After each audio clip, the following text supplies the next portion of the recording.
चीज समझ लग रही है, जिहदे विच मिस्टर ए भी स्कैन हो गया और मिस्टर बी भी स्कैन हो गया, दोनों पर्सन स्कैन हो गए, दोनों पर्सन अपनी उन सेल तो सेल नूं हाइड नहीं कर सकते। समझ लो भी चीज क्लियर हो रही है। हुण आपां अगे मूव करिए कि मिस्टर बी ने यह गुड्स किनू सेल कीतियां सीगियां, मिस्टर सी नूं। क्लियर हो रही जी। हुण आपां अगे मूव करते हैं। हुण तुसीं दसो बेटे मिस्टर सी दे लई कॉस्ट की होएगी। हुण तुहानूं समझ लगी है कि 18,000 रुपया मिस्टर ए बी की कॉस्ट क्यों नहीं बनी सीगी, क्योंकि 18,000 का मिस्टर बी नूं की मिल जाना है ITC, input tax credit.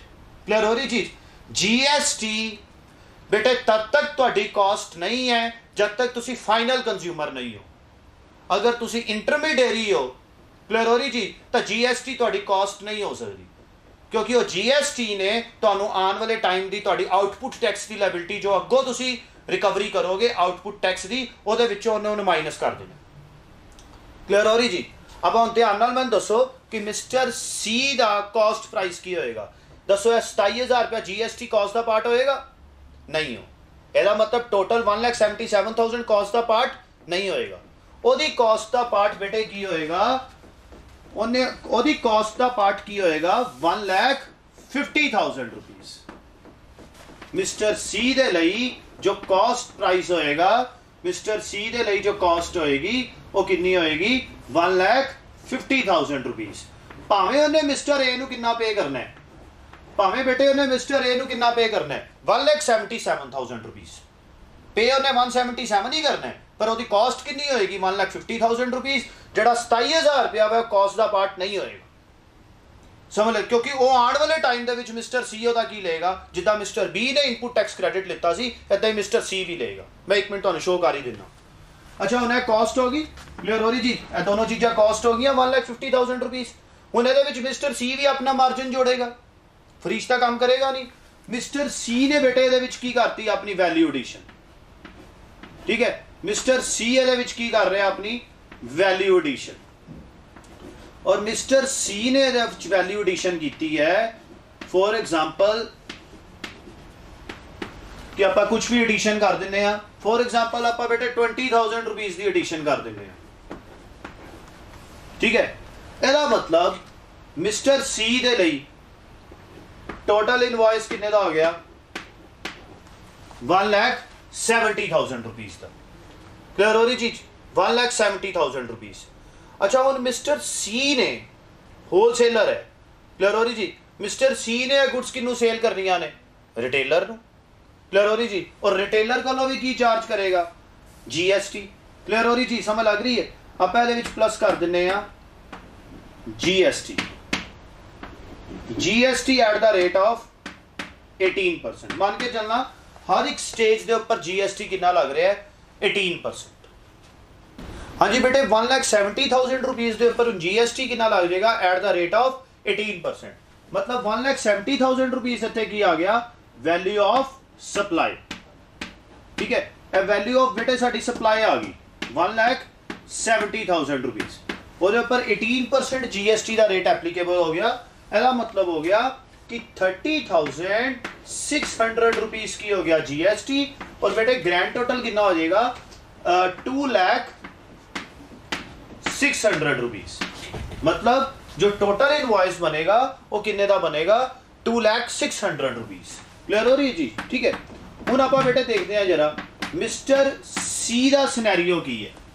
Mister सी हुण तुसीं दसो, मैं तुहाडे सामने क्वेश्चन रख रहा कि मिस्टर सी का finally tax payable to government कितना निकलेगा। पहला तुसीं यह चेक करो कि मिस्टर सी ने मिस्टर डी को लो, रिटेलर को लो, ठीक है, या मिस्टर सी ने रिटेलर को लो कितना चार्ज किया है आउटपुट टैक्स। मिस्टर सी ने पहला तो दसो सेल कितनी की 1,70,000। 1,70,000 की सेल के उपर रिटेलर को लो कितने परसेंट GST ले लिया 18%। क्लियर हो रही जी। और टोटल बिल कितने का बनाया 2,06,000 रुपीस। हुण तुसीं दसो मिस्टर सी ने रिटेलर को कितना कलैक्ट कर लिया, क्लियर हो कितना दसो कलैक्ट किया जो दे बिल च लग्या होया है। और मिस्टर सी ने बिल च कितना ला के भेजिया सी, bill in the sense tax invoice जो मिस्टर सी ने टैक्स इनवॉइस दे विच लग्या होया सी वो सीगा 30,600 रुपीस। ਇਹਦਾ मतलब बेटे जो मिस्टर सी दे लई आउटपुट टैक्स होएगा जो मिस्टर सी दे लई आउटपुट टैक्स होएगा वो कितना होएगा 30,600 रुपीज, जो मिस्टर सी अपने रिटेलर को रिकवरी कर चुका है। ठीक है, हाँ जी बेटे, जो मिस्टर सी है, मिस्टर सी ने दसो मिस्टर बी नू ऑलरेडी कितना पे किया है, जिहदे ते मिस्टर बी ने ऑलरेडी सर गवर्नमेंट नू डिपॉजिट करवा चुका है। मिस्टर सी मिस्टर बी नू पे करके आया सी 27,000 रुपीज। मिस्टर सी ने मिस्टर बी नू जो जीएसटी पे किया सीगा, जो 1,77,000 रुपीज की बिलिंग हुई सी, ਉਹਦੇ ਵਿੱਚ 27,000 रुपीज ऑलरेडी मिस्टर सी ने किनू पे किया होया, मिस्टर बी नू। ਇਹਦਾ मतलब जो मिस्टर सी ने 27,000 रुपीज ऑलरेडी पे किया होया है, ਇਹ ਕੀ ਹੋ ਜਾਏਗਾ ਇੱਥੇ ਆ ਕੇ माइनस, और ਇਹਨੂੰ ਆਪਾਂ बेटे की बोलांगे इनपुट टैक्स। ठीक है, this one is your input GST, साडा इनपुट जीएसटी है। ठीक है, और आउटपुट जीएसटी की है 30,600 और इनपुट जीएसटी की है बेटे 27,000 रुपीज। क्लियर हो रही है? और फाइनली 3,600 रुपीज जो जीएसटी होएगा और पेएबल टू की होएगा गवर्नमेंट। मतलब मिस्टर सी ने गवर्नमेंट नू कितना पे करना है, मिस्टर सी ने गवर्नमेंट नू बेटे पे करना है 3,600 रुपीज। क्लियर हो रही है चीज, समझ लग रही है? तो समझ लग गई होगी कि इनपुट टैक्स क्रेडिट की चीज है। इनपुट टैक्स क्रेडिट जो है, जो तुसी पिछे जीएसटी पे करके आ चुके हो, जो तुसी अपनी परचेजेस के ऊपर जीएसटी पे करके आ चुके हो, और वो जीएसटी जो ऑलरेडी तुहाडे वालों परचेजेस ते पे हो चुका है, वो जीएसटी आने वाली तुहाडी आउटपुट टैक्स लायबिलिटी दे विचों की हो जाएगा माइनस, जिहदे नाल it removes the cascading effects. Clear हो रही चीज? कास्ट कटिंग इफेक्ट का मतलब हुंदा है टैक्स ऑन टैक्स, और जीएसटी इनपुट टैक्स क्रेडिट के फीचर होने के कारण जो टैक्स ऑन टैक्स है इन्हू खत्म कर देता है। मतलब एक चीज के ऊपर अगर टैक्स लग चुका है तो दोबारा वो टैक्स नहीं लगेगा। समझ लो भी चीज, कास्ट कटिंग इफेक्ट नहीं होएगा, नो कास्ट कटिंग इफेक्ट्स। बड़ा अच्छा फीचर है जीएसटी का। हर एक स्टेज के ऊपर जो मिडल मैन होएगा उन्होंने इनपुट टैक्स क्रेडिट मिलेगा ही मिलेगा, चाहे वो विद इन स्टेट उन्हें परचेज किया हो, चाहे उन्हें आउटसाइड स्टेट परचेजेस की हो। समझ लगती भी चीज़? क्लियर हो रही है? अच्छा, हुण आपां देखिए, उन्होंने आप जो होर ब्रॉड दे विच बेटे समझिए जरा कि कास्ट कटिंग इफेक्ट्स कितना हो रहे, रिमूव हो रहे हैं। सिर्फ एक वैल्यू के उपर इक्को बारी टैक्स लग रहा है, बार बार वो टैक्स नहीं लग रहा। क्लियर हो रही जी? जरा आप देखिए, जरा तुसीं देखो इत्थे बेटे 1 लाख रुपीज़ की वैल्यू सी ना पहला, जो मिस्टर ए ने किनू बना के बिल भेजा सी मिस्टर बी नू। हुण मिस्टर ए दे 1 लाख के उपर कितना टैक्स लग गया? 18,000। ਇਹਦਾ मतलब मिस्टर ए ने गवर्नमेंट को कितना डिपॉजिट करवाता? 18,000 रुपीज़। आप मतलब यह कह रही है कि जो 1 लाख रुपीज़ है ये टैक्स लग चुका है, ये दोबारा टैक्स नहीं लगना चाहिए। क्लियर हो रही चीज़? समझ लग रही है? कास्ट कटिंग इफेक्ट्स नहीं होने चाहिए, टैक्स ऑन टैक्स नहीं होना चाहिए। क्लियर हो रही चीज़? ਇਹਦਾ मतलब 1 लाख रुपए के उपर टैक्स नहीं लगेगा दोबारा। ठीक है, हूँ तुसीं प्रूफ कर देना तुहानूं मैं। ਇਹ देखो 1 लाख रुपीज़ का इनवॉइस आया सीगा, जो दी कॉस्ट प्राइस बनी सीगी। 1 लाख रुपीज़ के अंदर वैल्यू एडिशन की 50,000 और टोटल बिल कितना बनया 1,50,000। 1,50,000 के विच 18% 1,50,000 रुपीज़ का 27,000 जीएसटी अटैच हो गया, जुड़ गया जीएसटी। टोटल बिल बेटे कितना बनया 1,77,000। हूँ तुसीं देखो 27,000 माइनस 18,000, फाइनली टैक्स लायबिलिटी कितनी निकली सीगी 9,000 रुपीज़। हुण बेटे तुसीं ध्यान नाल देखो, ये 9,000 रुपया टैक्स लायबिलिटी वही चीज़ है जो तुसीं ए वाली वैल्यू एडिशन की है। तुसीं भावें कैलकुलेट करके देख लो कि जिहड़ा तुसीं 50,000 रुपया सीगा ना, तुसीं ये देखो 1.5 लाख के उत्ते जीएसटी लगे ना, पर कंसैप्चुअली बेटे ध्यान नाल देखो 1,50,000 के ऊपर जीएसटी नहीं लग्या, सिर्फ 50,000 के ऊपर जीएसटी लगे, क्योंकि 1 लाख रुपीज़ के ऊपर तो जीएसटी ऑलरेडी लग चुका है। 1 लाख रुपीज़ के उपर तो जीएसटी 18,000 ऑलरेडी लग चुका है। हुण जिहड़ी नवी वैल्यू एडिशन की है उहदे उपर ही जीएसटी लगना चाहिए ना। इसका मतलब जिहड़ा फिर सिर्फ 50,000 रुपीज़ वैल्यू एडिशन की है ना, फाइनली तुसीं चैक कर लो कि जो 50,000 रुपीज़ तुसीं वैल्यू एडिशन की है, मैं तुहानूं प्रूफ कर रहा हाँ कि कास्ट कटिंग इफेक्ट्स नहीं ने। और 50,000 के उपर बेटे तुसीं 18% अगर लगाओगे तो कितना निकलता है 9,000। मतलब कि ध्यान नाल अगर तुसीं इहनूं देखोगे, इस सारे सिस्टम नूं अगर तुसीं ध्यान नाल अपने दिमाग दे विच इनपुट करोगे, सब कुछ सारा कुछ अपने कॉन्सैप्ट नूं अगर अपने दिमाग दे विच बिल्ट करोगे, तो सिर्फ और सिर्फ फाइनली जो गवर्नमेंट टू मिस्टर बी ने 9,000 रुपया टैक्स डिपॉजिट करवाया है, वो सिर्फ वही डिपॉजिट करवाया है जो उन्हें खुद वैल्यू एडिशन की है। तो इदा पहले जमाने के अंदर वैट सीगा, वैल्यू एडिशन टैक्स, जो तुसी वैल्यू एडिशन करोगे सिर्फ वो टैक्स है, पर बेटे उसकी कैलकुलेशन इस वे नाल होएगी कि तुसी output tax minus input tax करके, क्योंकि चेन का हर एक परसन जो टैक्स स्ट्रक्चर के अंदर स्कैन हो जाए, कोई भी परसन ऐसा ना हो जो इस टैक्सेशन स्ट्रक्चर के अंदर स्कैन ना हो। हर एक परसन हर एक स्टेज के डीलर नूं, हर एक मैन्युफैक्चरर नूं, हर एक होलसेलर नूं, हर एक डिस्ट्रीब्यूटर नूं स्कैन करन दे लई उन्होंने इनपुट टैक्स क्रेडिट का की पकड़ाया गया है, एक लॉलीपॉप पकड़ाया गया कि तुसी इनपुट टैक्स क्रेडिट जिहड़ा होएगा वो तुसी माइनस करवाई जाना, फिलहाल एक बारी सारा आउटपुट टैक्स बनेगा। समझ लगती भी है कि मैं की बोलना चाह रहा हाँ कि 1 लाख रुपीज़ दोबारा टैक्सेबल नहीं हो रहा, सिर्फ टैक्सेबल की हो रहा है 50,000 रुपीज़। हुण आपां फिर अगे प्रूफ करते हैं। हुण तुसीं दसो इस स्टेज तक मिस्टर बी दी स्टेज तक की टैक्सेबल हो चुका है, वैल्यू ऑफ सप्लाई दे विचों दसो की टैक्सेबल हो चुका है। बेटे 1 लाख टैक्सेबल हो चुका है, मिस्टर बी का जो होया सी तां 50,000 टैक्सेबल हो चुका है, ठीक है। हुण जो मर्जी हो जाए 1,50,000 रुपीज़ दोबारा टैक्सेबल नहीं होना चाहिए। हुण तुसीं आ देख लो, मैं प्रूफ कर देना वा। मिस्टर सी की कॉस्ट कितनी सी? 1,50,000, ठीक है। अच्छा वैल्यू एडिशन कितनी हुई? 20,000। वैल्यू ऑफ सप्लाई बेटे कितना होया? 1,70,000।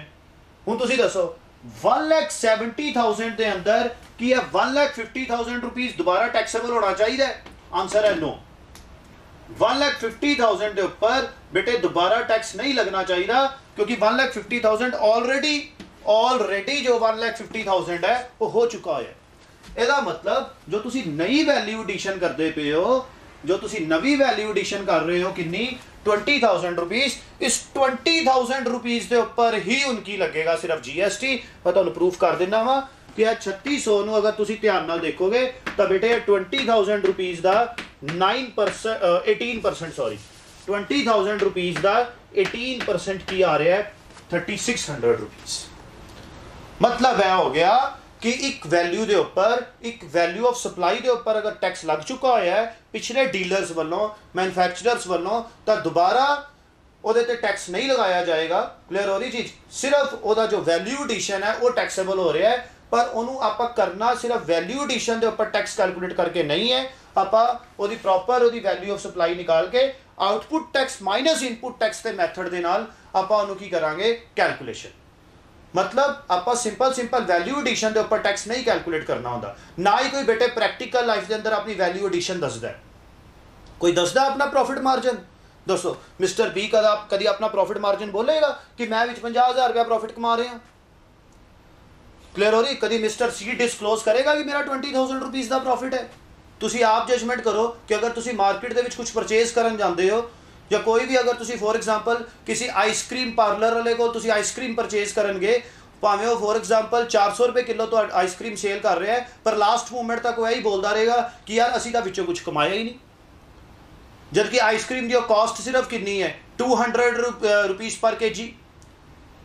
200 या 250 रुपये किलो वाली जी कॉस्ट वाली आइसक्रीम है वो 400 रुपये किलो सेल करता होएगा, विचों 150-200 रुपये पर किलो के मगर वो प्रॉफिट मार्जिन कमा रहा होएगा, पर लास्ट मूवमेंट तक तो कभी वो डिस्कलोज ही नहीं करेगा कि मैं विचों 200 रुपये पर KG कमा रहा हूँ या मैं 150 रुपीज़ पर KG कमा रहा हूँ।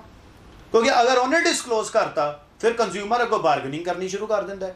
इस करके प्रैक्टिकल लाइफ के अंदर कोई भी शॉपकीपर जो होता है या कोई भी बिजनेसमैन जो होता है, जो एक सक्सैसफुल बिजनेसमैन होएगा, वो कभी भी अपना प्रॉफिट मार्जिन डिस्कलोज नहीं करेगा। इस करके आप वैल्यू एडिशन मैथड के उपर जो है उन्होंने एप्लीकेबल इंडिया के कर ही नहीं सकते। असी सिर्फ सीधा यह कह ही नहीं सकते कि हाँ जी तुसी 50,000 के उपर 9% 18% पे कर दो, तुसी 20,000 के उपर 18% पे कर दो, क्योंकि प्रैक्टिकल लाइफ के अंदर कभी 50,000 ते 20,000 की फिगर कभी सामने ही नहीं आती। प्रैक्टिकल लाइफ के अंदर तो बेटे यह फिगर सामने आती है, तो चलो तो मैं समझाता भी असी तां करके प्रैक्टिकल लाइफ के अंदर तो सिर्फ और सिर्फ की सामने आता है? Value of supply, sale price. तुसी मान के चलो होंडा एक्टिवा अगर मार्केट तो परचेज करनगे या कोई 2 व्हीलर तुसी परचेज करन जाओ तो उन्होंने लिखा होंदा एक्स शोरूम प्राइस 80,000 रुपीज़। उन्होंने कभी तुहानू दसणगे, होंडा वाले तुहानू डिस्कलोज करनगे कि हाँ जी 65,000 रुपीज़ साडा कॉस्ट है तो 15,000 रुपया असीं तुहाडे कोलों प्रॉफिट मार्जिन लै रहे हैं, तो असीं 80,000 रुपये की एक्टिवा इदा कर रहे हैं, इदा तुहानू आपां सेल प्राइस बनाया है। वो कभी नहीं बेटे डिस्कलोज करेंगे, वो हमेशा सिर्फ की लिखेंगे एक्स शोरूम प्राइस 80,000। एरा मतलब विच ही प्रॉफिट है विच ही कॉस्ट है। और असी लोग समझ ही नहीं सकते कि विच कॉस्ट कितनी है तो प्रॉफिट कितना है। 400 रुपये किलो आइसक्रीम है, विच ही कॉस्ट है विच ही प्रॉफिट है, तो असी ये जजमेंट कर ही नहीं सकते कि विच कॉस्ट कितनी है या विच ओदा प्रॉफिट मार्जिन कितना है। समझ लगती भी जी। इस करके प्रैक्टिकल लाइफ के अंदर जो फिगर सामने आती है वो की आती है 1,50,000 और 1,70,000। ये तो समझाने वास्ते मैं सारा कॉन्सैप्ट समझाया है कि हाँ जी इदा होंदा। समझ लगती भी चीज़ क्लियर हो रही है। इस करके आप बेटे कहने कि GST removes cascading effects. Cascading effect का मतलब होता है टैक्स ऑन टैक्स, और जीएसटी टैक्स ऑन टैक्स को रिमूव कर देंगे। समझ लगती भी चीज़ क्लियर हो रही है बेटे। यह सीगा सारा फीचर।